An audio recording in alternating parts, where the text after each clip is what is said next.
All right. It's meeting is being recorded. All right. Welcome everybody. So you can all hear me clearly. First time I tried blur my background, so hopefully that works. Okay. All right. So I'm recording this as well. So let's start. And I found this startling paper, amazing paper, which because I have a presentation on Tuesday with my PhD advisor, and I have to, and in this plan, like mine is to reverse pre-diabetes and thyroid, and you need to come up with a plan where I'm giving a systematic meal plan to my clients. And one of the things that I had to do a lot of research was on protein, because everybody talks about protein. It's beneficial, not beneficial. How do you do it? Okay. All right. So I have made a presentation based on what is protein, why do we need, and basically how do we get it, how we should not get it. Okay, so let's start. And I've got a lot of requests to record this, so anyway, so I'm recording it anyway. All right, so here we start. Let me share the presentation. Okay.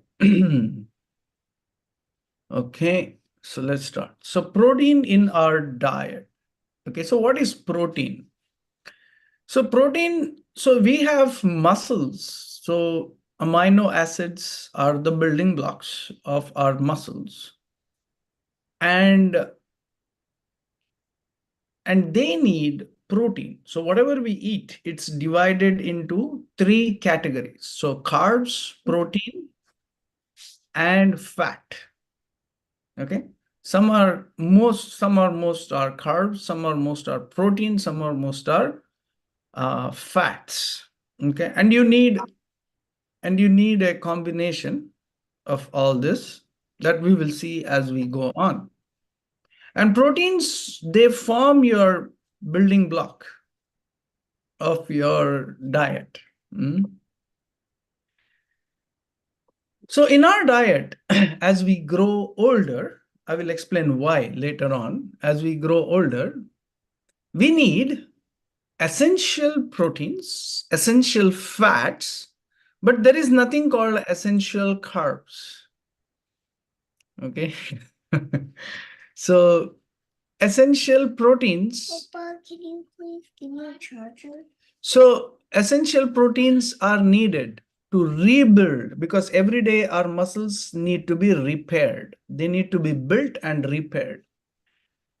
So all the repair work, so the previous muscle breaks down. So one of the things that has been found in modern research is that when you break down your muscle, in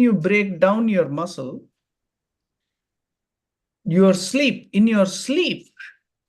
you regrow your muscle in your sleep. Okay, so sleep is a very crucial factor to repair your muscles. So basically, if you want to grow fresh, strong muscles, then you have to break down the previous one. So you have to go beyond your capacity of exercise. Now, that's the crucial thing here. What exercise do you do that you can go beyond your capacity? So that's where I found yoga to be very, very beneficial, because Because there are essential proteins, there are essential fats, but there are no essential carbs. Yeah. No such thing. Oh, okay. Okay. So anyway, so so basically, when you regrow or improve your muscle, you have to go beyond the capacity of that muscle. So that is why in Ayurveda it says that underuse or overuse of your organs are not good. So you have to balance the use. Okay.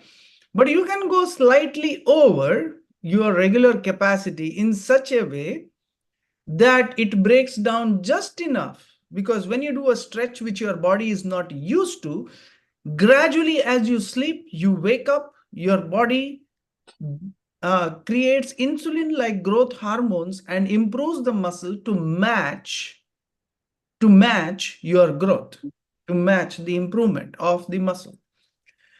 So that is why you need protein to actually rebuild those muscles. And you know what happens? As you grow older, especially after 40, there is a 30 to 40% decline in your muscle growth. So if you don't exercise after 30, 35, your muscle growth retards. And I shared a picture, and that was one of the research findings, is that after 30, and today that is even faster, if you don't eat enough proteins, if you don't exercise, both should go hand in hand. You cannot just eat and expect your muscle to grow. Okay? You have to exercise. When you exercise, you stimulate insulin-like growth hormones. Okay? You stimulate them, and that regrows your muscles, whichever muscles you use. So you need essential proteins, essential fats. Why do you need fats? It's a combination, because muscles like here, joints, so it also has fats, right? Many people have knee replacement surgery. Why do they have knee replacement surgery? Because their joints become dry. What do they call? Bone dry, right? He becomes bone dry. So they become dry. So you need these fats. You need Shleshaka kapha. Okay, you need these fats. You need Shleshaka kapha. So this kapha, it illuminates, it strengthens your joints with these synovial fluids. You need those fats. So you need proteins to rebuild your muscle. You need fats to cover your body, to give it the strength. But why do you need carbohydrates? Carbohydrates are for growth in young kids, in little kids. That's why they can completely, their fat is different. They have a different sort of fat. And when they grow beyond 10 to 12 years of age, their fat changes. So then it's different. So they become more prone. So when you are little, you can eat, and it immediately, it converts into a good fat, it digests. But as you grow, your digestion, your muscle growth depends on two factors. Like I said, your sleep and your exercise and your protein intake. Okay. All right, let's go to the next one. So when we are little, when we are young, okay, when we are young, we need more starch. Okay, whatever we eat, we will digest, because we are kapha. We need kapha. It's growing, like your bones, your overall body, your organs. They will absorb everything that you eat, everything healthy that you eat. They will grow faster. Okay, it's rapidly growing when you are little, when you are young. It's growing fast. But as you grow, this tapers off. So when you are young, whatever you eat, it matters to a healthy. Whatever healthy you eat does matter to a greater degree.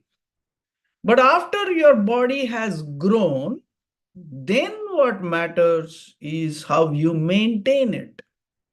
So the fat when you are little is different, and when you are grown up is different. So that is why after 22, especially after 30, your overall growth, how you maintain your muscles, depends upon your protein intake. Here, your carb intake is very important when you are little.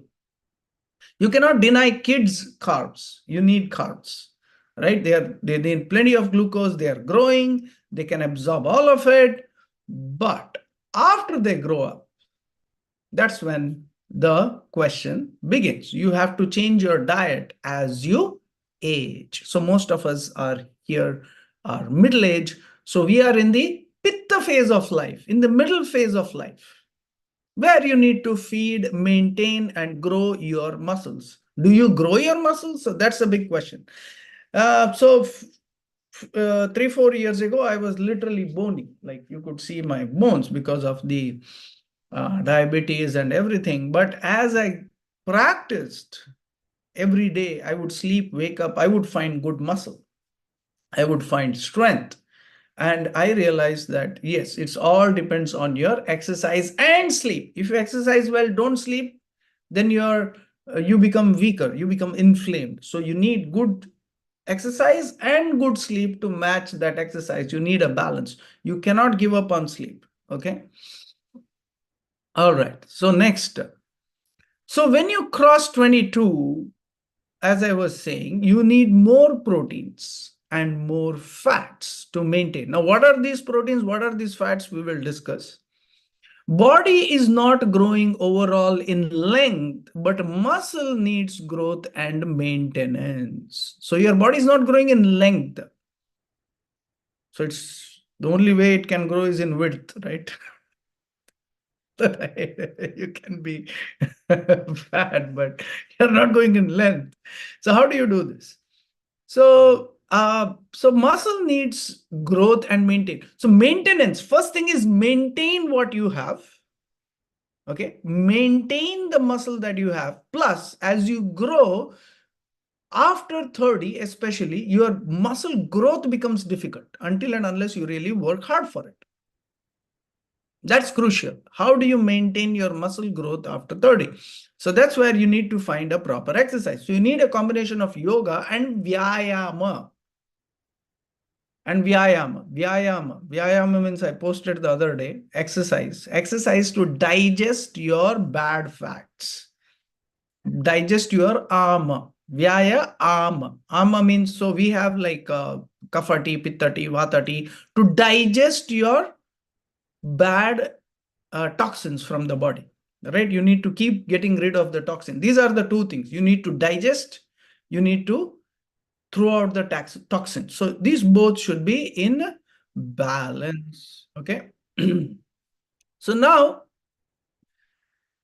what we need in our daily diet is so this is research. This is not my stuff.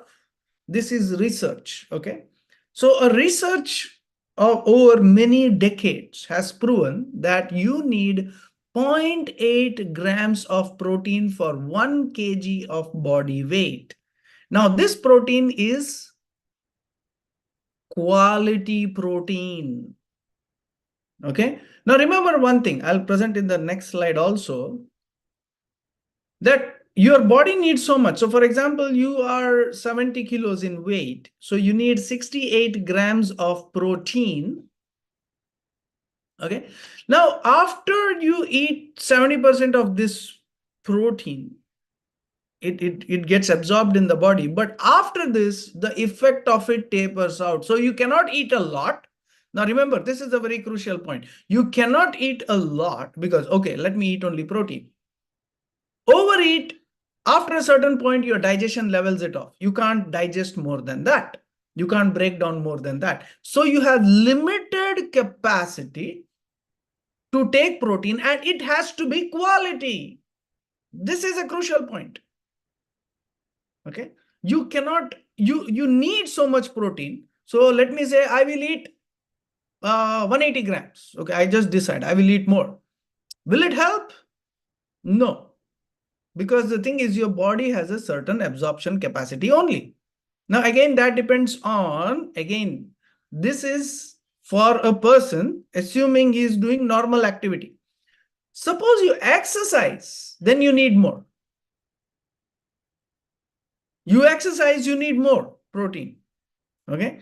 The more you exercise, the more your work, then you need more protein. The more muscle breakdown, then you need more protein. Okay. So you can increase your absorption with your exercise. So that's the whole thing. That's how you grow muscle even at a later age. By inducing insulin-like growth hormone. Okay, at a later age, your muscles begin to get weaker. you have to induce exercise. You have to induce muscle growth. And then to match that, you need to take the right protein because your digestive capacity as you age reduces, not like kids. Okay. So the daily activity is very important. Daily activity is very crucial here. All right.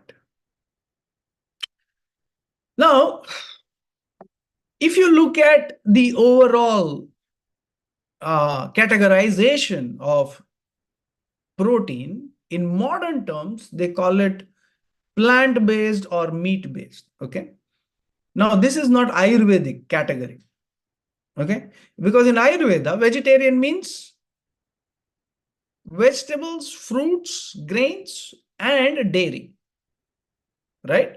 But in modern terms, plant-based means plants, animal-based means even dairy comes under animal-based. So this is a kind of, there is a mix-up in the Ayurvedic categorization and the modern categorization. Okay. And they define everything based on plant-based and meat-based, whereas we will define everything in terms of vegetarian and non-vegetarian. Vegetarian includes dairy and meat is separate. Okay, there is vegetarian, there is meat.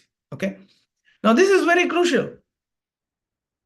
So when a dairy is considered along with vegetables, it is comes under the broad vegetarian category. In fact, Ayurveda states if you have to take one of the cow's products in a day, Panchagavya, right? Panchagavya, yogurt, milk, ghee, then cow urine. Of course, there is cow dung also. They are considered body purifiers. Cow urine is also considered a body purifier. But milk, yogurt, ghee, buttermilk. So one of these you have to take, okay, in Ayurveda. And you will be surprised to know.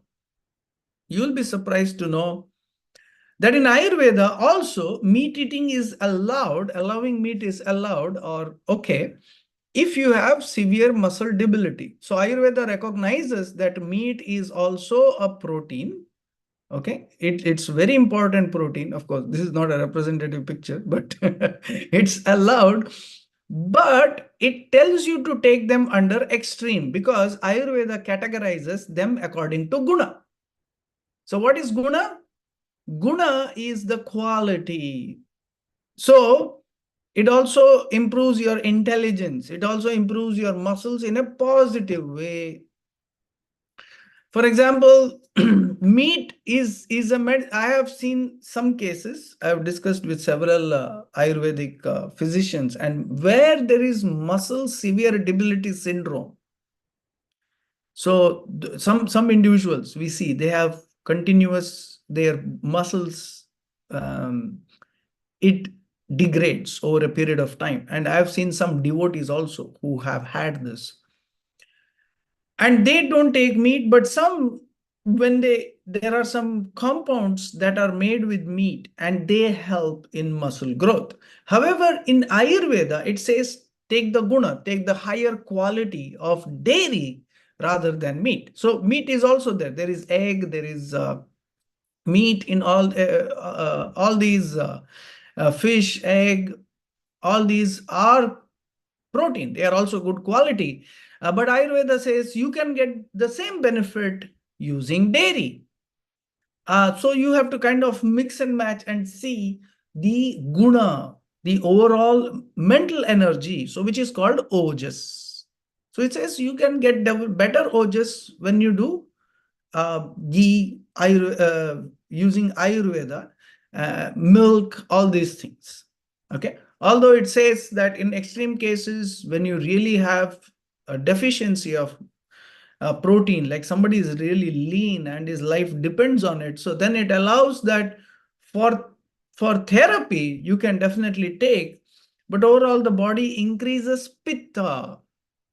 So people who eat a lot of meat, it also increases high pitta, and there is a lot of physical and mental issues which are involved. Anything overwritten definitely gives you issues, but especially meat, it has to be taken in moderation, even if it's Ayurveda allows you. So moderation in consumption is very, very important. We'll deal with all questions. So I'm just giving a presentation for the beginning. Now, did you know that some of the best not plant-based, right, Ayurvedic proteins, the one which is considered the best for protein is milk and ghee. They have a score of 1. 1 means that which absorbs everything. So what if I have dairy lactose intolerance? So this is the question which most people have. Now, first of all, the only reason you could have lactose intolerance is because of the antibiotics in the dairy. So most of the cheap milk has antibiotics. Okay. Second, they remove all the fat, and what you are left with is 2%, 0%, -1%, whatever of fat, 2% milk and all this. That milk is the most unhealthiest milk you can have. Research has proven that milk which has removed, the fat is removed from the milk, what you are left with water. It's just water. It just raises your sugar. It absorbs so slow that it raises your sugar levels very high. It has nothing, no protein, no fat. On top of it, the milk which is homogenized, all the protein molecules are fused together. So the protein itself is manipulated. So you're literally left with nothing. It's a nothing milk. So what milk you should have? You should have grass-fed. Why? Because cows which are fed a special grain mix that includes even animal fat. So the mad cow disease which was discovered was that they thought that cows which eat protein, including animals, and the cows will grow fatter, more meat, and more milk. That's what they thought. And they started giving animal fat into the grain mix. And the cows got sick. So now they stick to vegetable, grain mix. That too cheap grain mix, all the leftover grain, they make it like tasty and everything. But the best milk comes from grass, cows which are allowed to roam freely and grass-fed. So I was speaking to this devotee yesterday, and he was telling me something very important. He was saying that now they want to culture meat. So that is worse. Right? So Bill Gates and all that, they're trying to culture meat, and that's even more dangerous. So you have to understand that cows which are not fed antibiotics, that give whole milk, quality whole milk, when they take grass, herbs, healthy fats, such cows' milk is the best. And that gives you the #1 protein, milk and ghee. Okay, that is why I did this vegetables and ghee for 6 to 8 months, and my muscles were actually growing. I became stronger. That's when I proved to myself that milk and ghee has all the protein you actually need, most of the protein. So for example, there is a whey protein, right? Instead of whey protein, which is a milk derivative, you can take milk directly. But here is the condition. Here is the condition. Don't take 2 to 3% milk. Don't take milk with antibiotics. Don't take cheap milk. If you get raw milk or if you get whole milk, take that. Pasteurizing is okay. Homogenized milk has nothing. All the protein is broken down and fused, overused, and the molecular structure is gone. Okay. So I was surprised to find that this was #1 in a scientific paper, because they tried to club this with eggs and everything. So even higher than eggs, because milk and ghee have something called ojas, which eggs and meat do not have. Ojas is the mental capacity for higher consciousness, for higher strength. So milk and ghee have the higher ojas. So this is #1 in protein. Okay. Then one thing you have to be aware of is proteins do not absorb well when taken in isolation. No, this is not me saying it. This is a research paper. And I'll share the link to this research paper in the group. Okay. So proteins do not absorb well when taken in isolation. So for example, whey protein, right? You get these whey protein, big boxes. They do not absorb well. They give digestive issues in the long run. They create water retention. For example, protein shakes. And then you have isolated pea protein. You get these burgers like isolated. No, the research paper tells, I was surprised to find that we already know this. In Ayurveda, it is said that if God had to give you pea protein in isolation, he would have made a form or extraction or anything in traditional text. There is nothing like that. You have to eat peas. That's it. You can grow them into sprouts and it becomes like stem cells. They actually work even better. So one of the best way to absorb proteins is plenty of sprouts, because milk, ghee is number one. The number two is lentils and beans, the third one.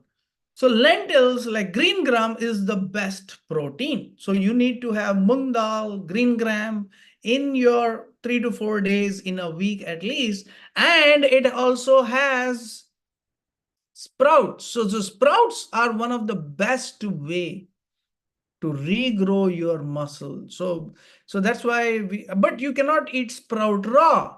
So in our book, Detox Delights for Diabetes and Weight Loss, so we have sprout. I think in the first book also, Food for the Soul, we have sprout soups, we have sprout stir fry, we have sprout sabji, all these different things. So sprouts you cannot take raw because they have, when you stir fry them, all the little bit of, they become moist, right? Otherwise they are a little cold. Right? When you take the sprouts just like that, they're a little cold and raw. So raw and cold is not very good. They increase vata in Ayurveda. So when you cook them a little bit, when you stir fry them, they absorb really well. Okay. So this isolated proteins are a question of marketing, because everybody needs proteins.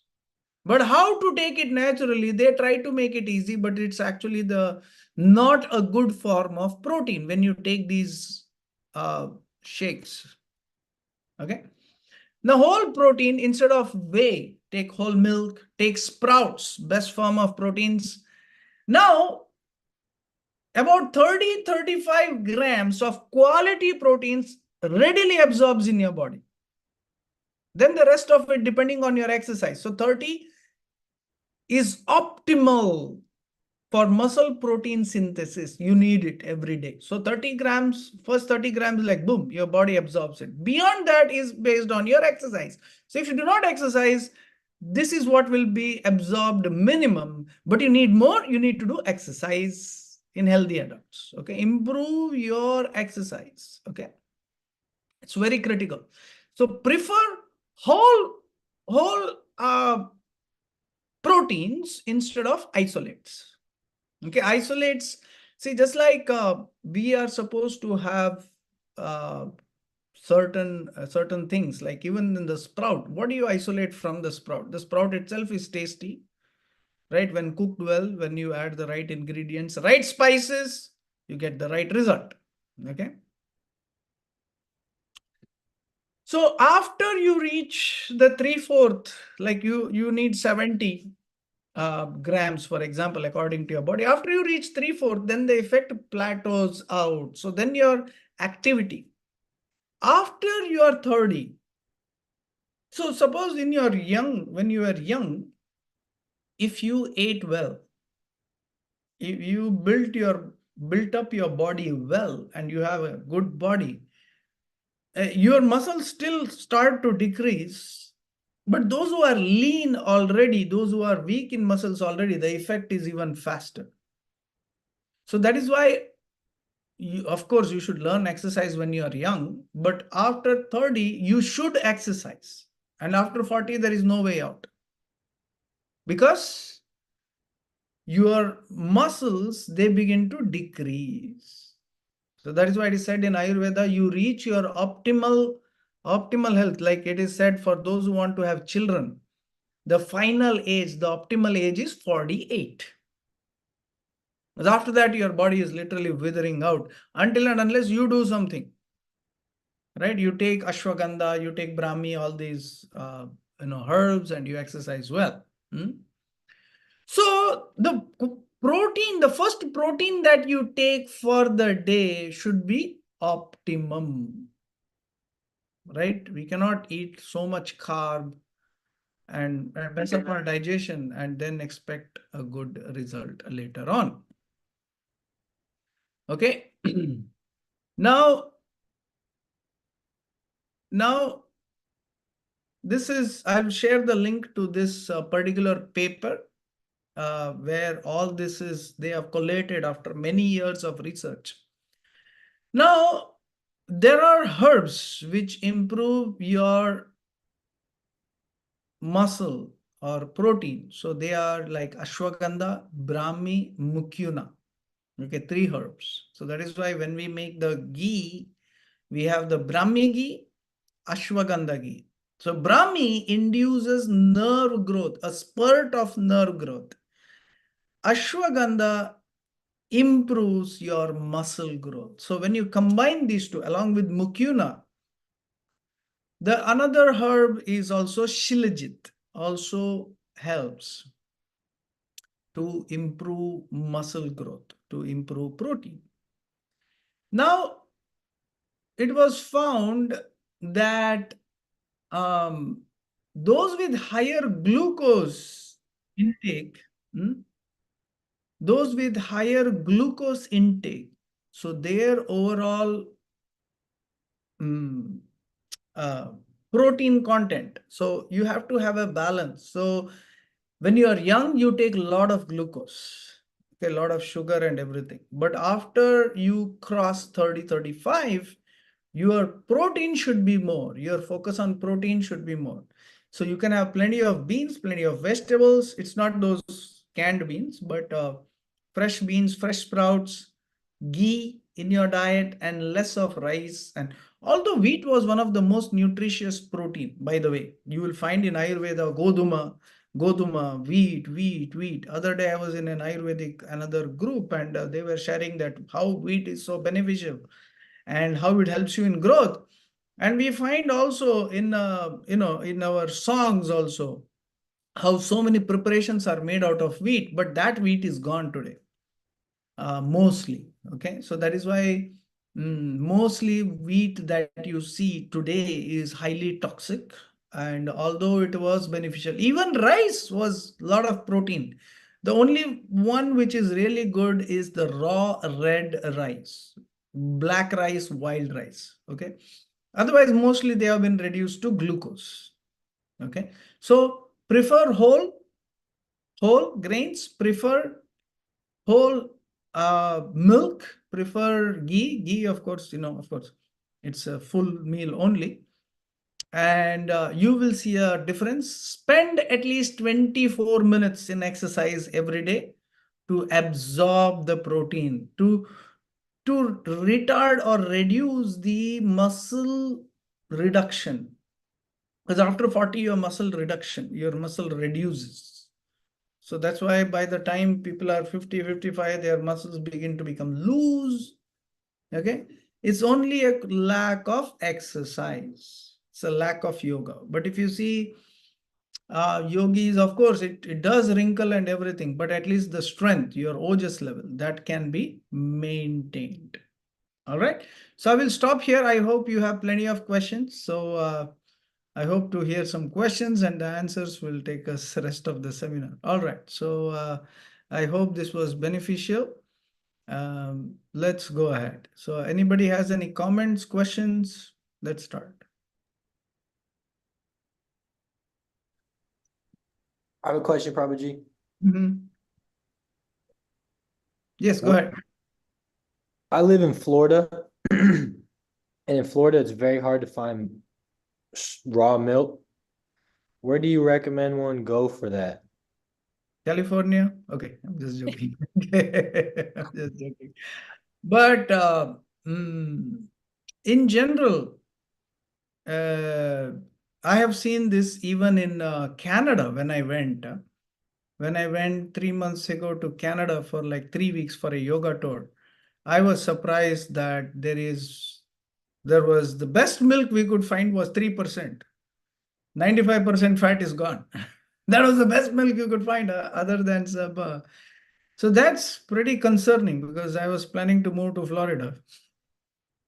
So, one of the things you could do always when such a situation is there, I know a couple whom I met from Florida, Orlando, and they knew of some farms close by. So there may not be in superstores or bigger stores, but you can definitely search out for some farms, okay, which are which do supply this milk. And this was a famous singer named Bob Sima, whom I met in a breath festival. And he always uses the best milk, and he gets raw milk from some farms, and they supply him.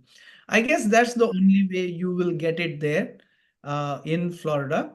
I don't think most supermarkets do carry them. So that's a little bit of research you need to do to find out the whole milk. Yeah. Thanks. Okay. All right. Rohini Mataji had a question. Yeah, my son is allergic to milk and wheat and so many other things. And it's not that I keep him completely away from anything, but I was just thinking, should I try raw unhomogenized milk? You know, it's hard to get also. Like you can go to Whole Foods, it's far. Yeah. No, this is something we need to do because the thing is, once you give, the only way to overcome that is by good quality milk. Okay. The good quality milk will reverse uh, the allergy that you have.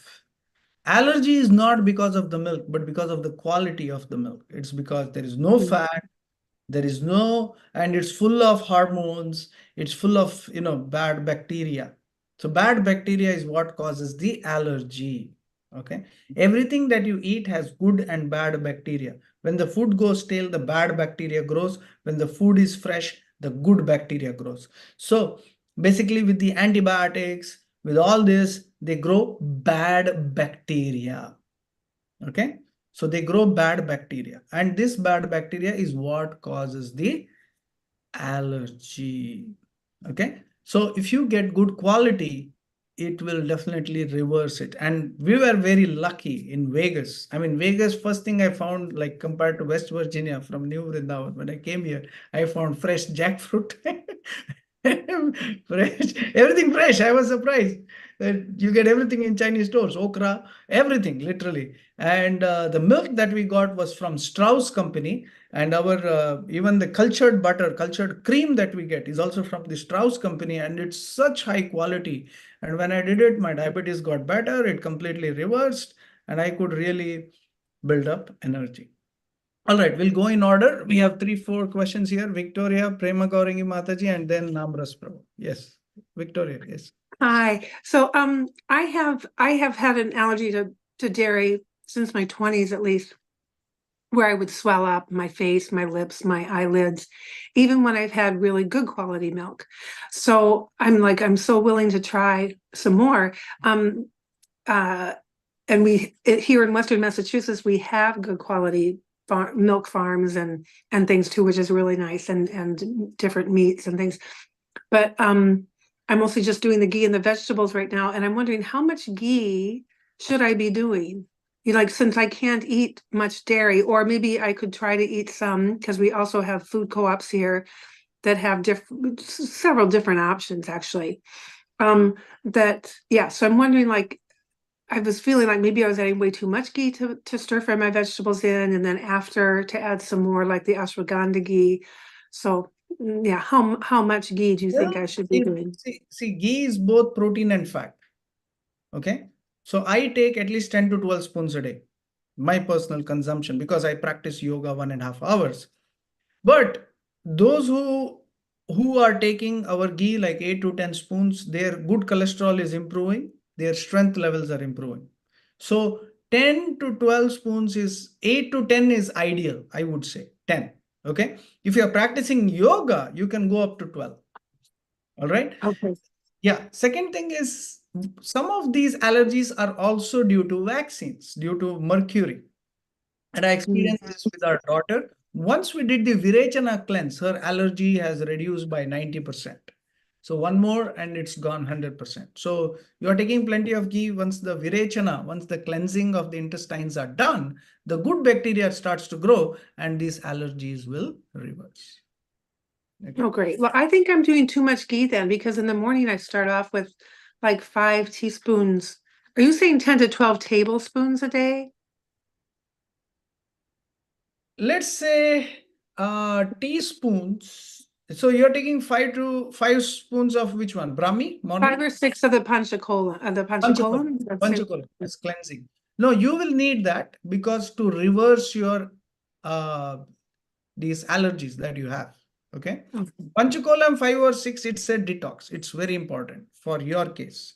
Some cases like, see, this is I'm talking about normal. Earlier, I used to literally drink half bottles.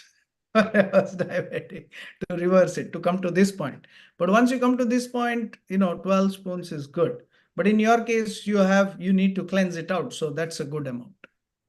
Okay, because then I cook in use Sangeeta cooking, and then I add it after to the food. So okay, I won't worry about it then. Yeah, so you're doing good. All right, thank you so much for your support.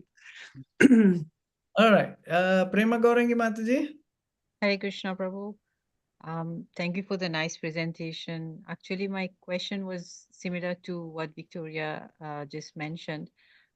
We are using the ashwagandha ghee. I mean, after I finish preparing, after I cook, then I pour that a little bit, like 1 tablespoon when we are serving. But like for each one of us, like Dhruv is 16 years old and Prabhu is at a different age, and he just completed the 7 days detox and all. So what's your suggestion? Like what is it for each one of us? How much should we take? You will need a little more to rebuild yourself after the radiation, right? Because there is a complete loss of cells, complete loss of fat too. So you will need at least about 10 spoons a day. Okay, mix of regular ghee and ashwagandha ghee. Okay. Okay. Yeah. You need a mix of that. Okay. And for Prabhu, it's a little bit less. Okay. Based on his activity. If you are exercising well, then I would recommend 10 to 11 spoons. Okay. And for the young boy also, it's very beneficial. You need to also move a little, then your absorption will be even better. Okay. And every meal, 3 to 4 spoons is like the good dosage, even for normal, without any other activity. But especially if you have gone through what you have gone through, and since you have cleansed, it will improve and balance your muscle growth. It can reverse the cancer, completely if you maintain it. Okay. So ghee is a very good deterrent to kill the bad cells, to detox the bad cells and grow good cells. So in the beginning, you can take a little bit more. Once your digestion is balanced, then you can stick to 10 to 12 spoons. Okay. Okay. Sounds good. Thank you, Prabhu. Okay. Now Namras Prabhu. Hare Krishna Prabhu. I have a question regarding milk. How much milk should we be consuming? And also, if you have raw milk, how do you consume it? Just cold or warm, or like, can you give us more guidance on that? Yeah, good question. So milk should always be taken hot. The reason is there are several reasons, but the main reason is that whenever it comes out from the udder of the cow, there is a lot of bacteria also that comes in, and based on the place where it is, whatever it is, so there is a lot of bacteria. So you need to boil the milk at least twice. Okay, in the Ayurvedic recommendation, you need to boil it at least twice. And in that way, when you boil it also, it becomes thinner. Now, cold milk is thick. Okay, so the thinner milk, the boiled milk spreads faster in your body. Okay, it moves around faster. Next thing is, when it's cold, the fat molecules are also a little tight. When you boil them, the fat molecules open up. They become easy to move, right? It has good HDL, good cholesterol. Milk has good cholesterol, which really opens up your cells. Okay, relaxes you. That's why milk is consumed at night. Like my spiritual master, His Holiness Bhakti Raghav Maharaj, he takes 1 cup of milk at night with 3 spoons of ghee. And that's what I also do. So I have 1 whole cup of milk with, I put 4 or 5 spoons of ashwagandha ghee and half a spoon maple syrup, like 1 cup. Okay, and drink it standing. You should foam it. Okay, and drink it standing. So when you drink it standing, it is said that it improves your synovial fluid in the joints. So many people whom I have told them to take this combination standing, it has improved their joint pains, including older people also. So for children, you need double the dose. Like they need 1 cup in the morning and 1 cup at night. Okay, but for adults, 1 cup at night is enough. So children, the milk will help them grow faster because milk has literally everything. It has a score of 1 on the protein scale, and it has the milk, like the milk water has like a lot of glucose, and the fat molecules as fat and protein mix. So it gives you literally everything your body needs. So it's a whole meal. So milk is considered a whole meal in itself. So for our kids, what we do is we give them in the morning half to 1 cup. They love it. And then the next thing we do is for dinner. After dinner, we have like 1 full cup of milk. Now, many of them have issues digesting whole milk. So A2 milk we get in Costco also is fine, because the Strauss milk for my son, as soon as he drinks, he gets a little goes to poop or something like that. So we thought that for him it might be a bit heavy. So the A2 milk he is able to absorb well, and we see a lot of change in their physique very fast. So you can add a little bit. Actually, milk, you can add so many things, including turmeric, including a little bit of maple syrup. I don't recommend any other sugars except maple syrup. Maple syrup is very good. So for adults, 1 cup at night, and for children, 2 cups, morning and night. Yeah, that's what I would recommend. Thank you. And also, raw milk, is there any preparation for, I heard that sometimes you have to like prepare yourself if you've never had it before. Okay. Because like for me personally, I've never had raw milk and I'm planning to take it. So is there something that I should do before? Like, should I go easy on it, or what's the solution there? One of the things that Prabhupada mentions is that cold milk, so if you don't boil it, I assume you will boil it and take, right? Or just like that? No, boil it for sure. Yeah. Boil it. Okay. Boil it, then it's fine.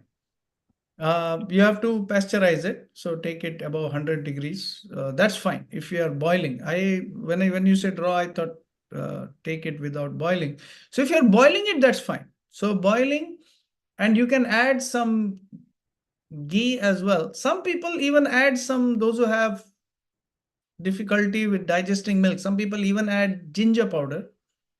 The other thing you can add is turmeric powder, a little bit, because turmeric also reduces. So milk is kapha.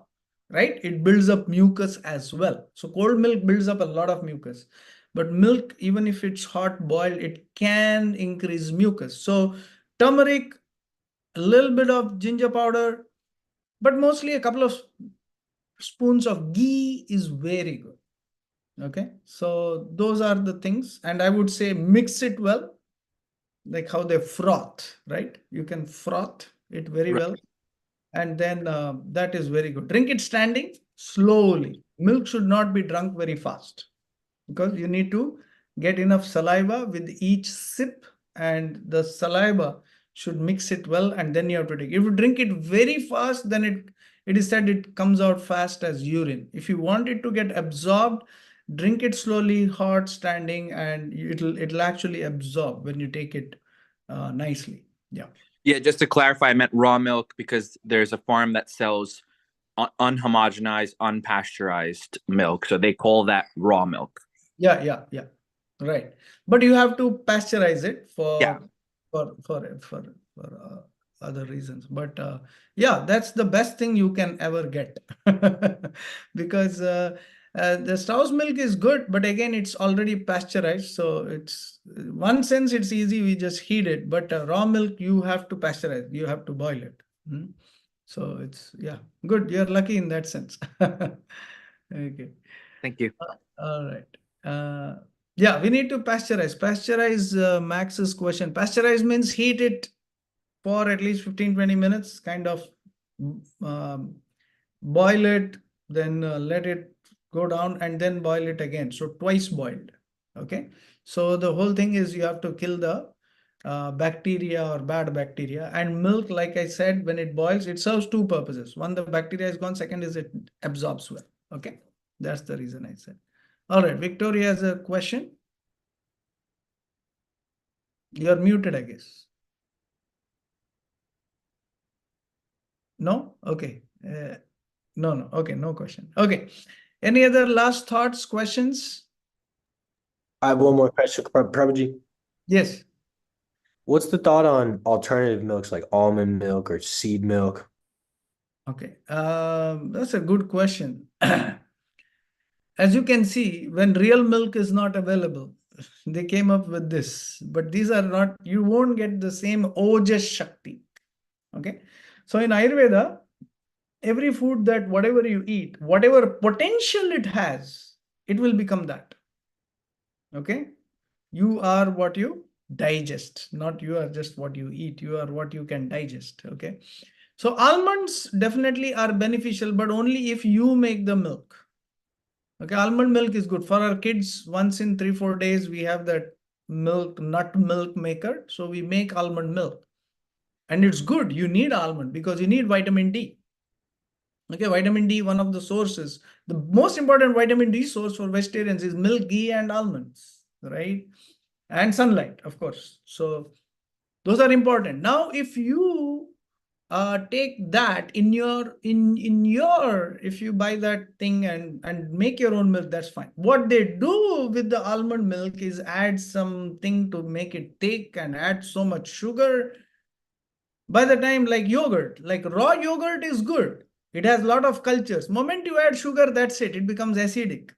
And then they add a preservative. So that's not good. So anything that is freshly made, it's okay. So nut milk gives you the quality what the nuts have. Nuts also have protein. Nuts also have plenty of fibers, right? So all those things. But then if you make it, that's good. If you get from somewhere, it is always compromised. Okay. So that's my take and that's my realization. So that's why we got our own nut milk maker. Thank you. All right. Okay. But by the way, that milk is not the same as dairy milk. Your dairy milk is dairy milk. Nut milk is nut milk. The dairy milk has the qualities of ghee in them. And the nut milk doesn't have as much ojas as the cow's milk. Okay.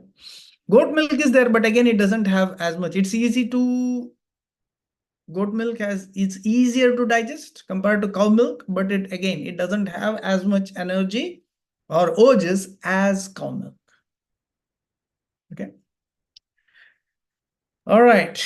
Wonderful. That was a beautiful question. Last question. Yes, Prabhu. This is Akshay Gopal. Can you explain a little bit about honey also? Can we add honey in our milk or No. how?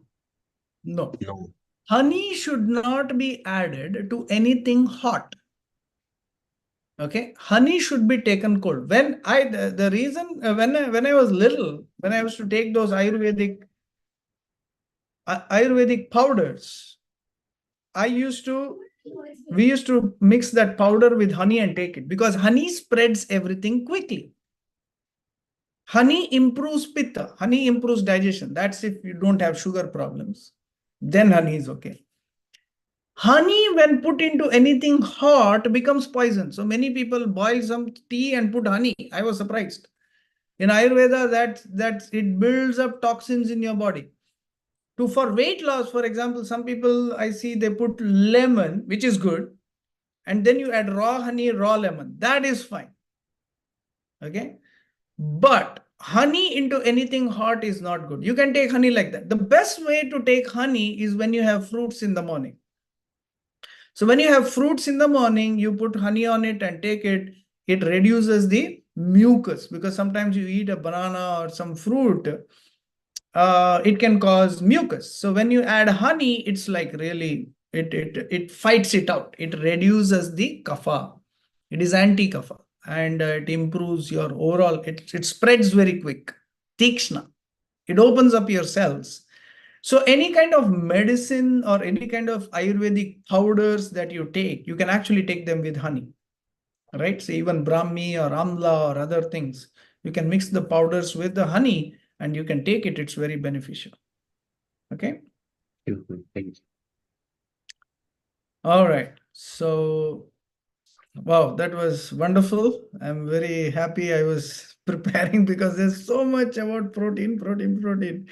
It was a good opportunity for me also to go through this paper in detail. I will share the link to the paper in the group and you can also go through it, read it carefully, and you have questions, you can keep posting. And I'll post this video into the group as well, and you can share it with your friends. That'll be good. And I want to end with a quick announcement. So February 25th, we are starting the Chandrayana fasting program. This will also include making a proper dietary plan. For some of you have already signed up. For those who are interested, let me know if you have any questions. So in this, what we do is we give you a diet plan. I also take you through a lot of Ayurvedic individual development in this. Starting February 25th is the full moon. We'll have a lot of meditations to overcome our if you have like any kind of stress, you want to improve your focus, you want to improve your strength level, so we can tailor it according to that. So that will start on February 25th. So if you're interested, just get in touch with me and we can discuss and how we can, because I'm making it after all this experience. So everyone has a different need and interest. So according to that, I'm tailoring the diet and exercise plan for that month. So that's like an advanced Ayurveda course. All right. Along with the practical application. All right. So yes, thank you so much. Thank you so much, Namras Prabhu. So, and any other, yes, Lavanya Mataji had to leave. So she said, thank you as well. So thank you all so much. And I hope you enjoyed it. My teacher used to tell me, when you enjoy what you do, you will really, see the difference. So I really enjoyed discussing this very beautiful topic. And next week we'll have something even better because every day I can see the researches. And I have a meeting with with this presentation with my PhD advisor on Tuesday, and there are some more corrections we'll make, and I want to represent some more things about overall diet next week as well. All right. See you all then. Thank you so much. Take care. Bye. Thank you. Hare Krishna. Thank you.